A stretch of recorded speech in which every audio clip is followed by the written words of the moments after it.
problemas do metrô são cada vez mais comuns.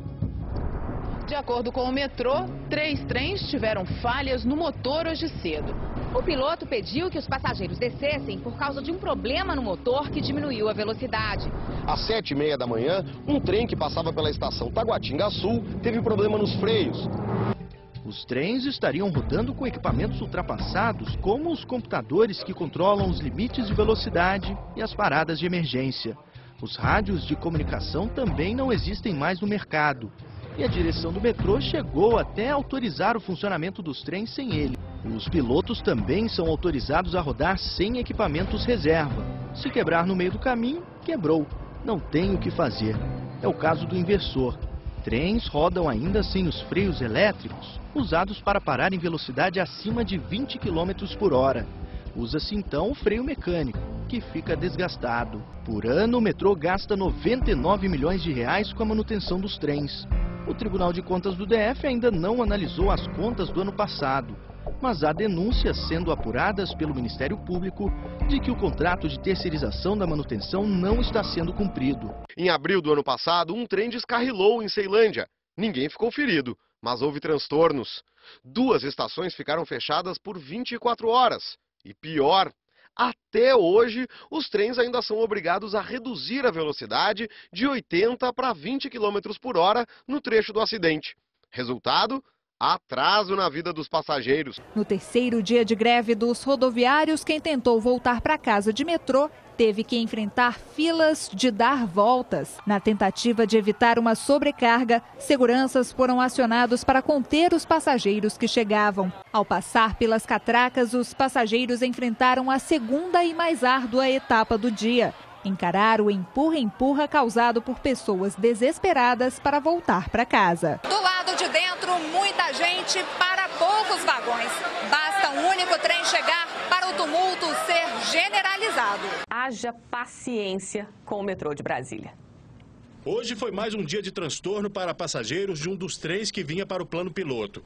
A equipe técnica percebeu uma falha no sistema de abertura e fechamento das portas.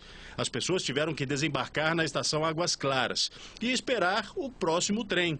10 minutos de atraso. O problema é repetido. Na semana passada, depois de um defeito, os passageiros tiveram que desembarcar na estação Arniqueiras.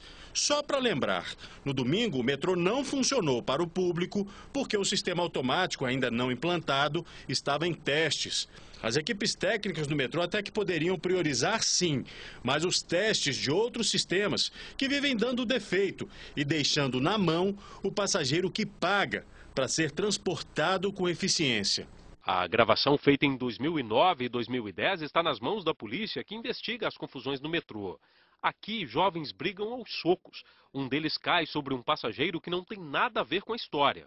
Segundo a direção do metrô, em dia de jogo no Cerejão costuma ser assim. Torcedores do Gama chegam em bando, pulam as catracas e entram sem pagar. Nestas imagens, eles ignoram os riscos e passam entre os trilhos que são energizados. Na estação Arniqueiras, vandalismo. No meio da briga, torcedores do Brasiliense descarregam extintores. Passageiros fogem assustados. Este aí, sendo levado pelos seguranças minutos antes, surfava em cima do vagão. Brincadeira sem graça e perigosa. Que abuso desses vândalos, né? No último domingo, torcedores partiram para cima de 3 seguranças que ficaram feridos. Olha, perigo no metrô. Veja as imagens que o Alexandre Oliveira, morador de Taguatinga, flagrou num trem em movimento na Asa Sul. Segundo o telespectador que estava no metrô, a porta do vagão quebrou na estação da 102 Sul e o trem continuou o caminho com a porta aberta até a estação da 108 Sul, quando só então parou. Foi às 5h30 da tarde e, por sorte, o trem não estava tão cheio. Mas repare que havia passageiros bem perto da porta. 2 vagões do metrô pegaram fogo dentro de uma estação em Samambaia. Um telespectador fez as imagens pelo celular e mandou para a gente. Veja só. O incêndio foi na sexta-feira à noite. Tinha faltado luz na estação. Mas assim que a energia voltou, começaram aí as explosões. Veja, uma atrás da outra. E continuaram por 1 minuto, sem parar. Muito fogo, muita fumaça, tomaram conta dos vagões. Veja só que imagens incríveis.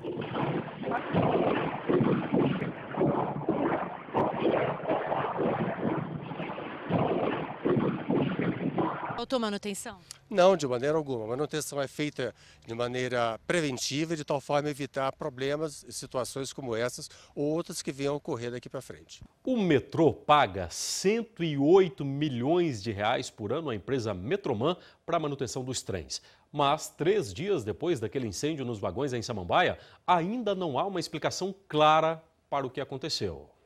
Trens de metrô em São Paulo e Brasília. Licitações vencidas por 2 multinacionais do setor de transportes, Alstom e Siemens.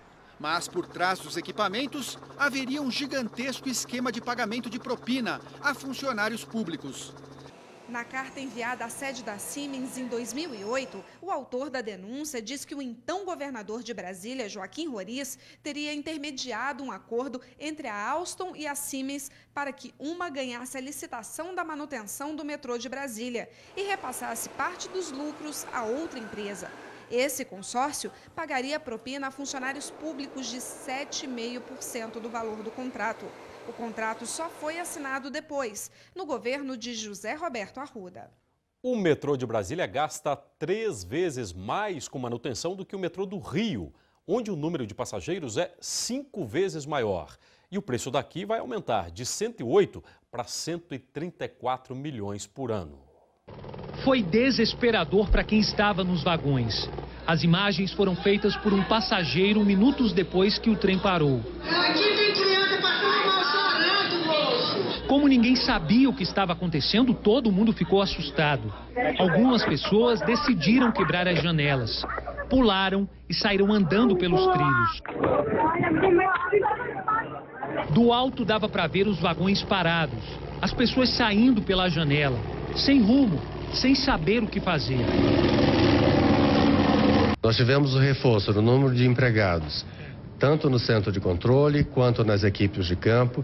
Essas equipes se deslocam até onde esses trens estão. Ninguém falava nada, ficou todo mundo nervoso. Ninguém veio tirar a gente lá de dentro. Começaram a quebrar, que ele deu um problema, e eu me agitei.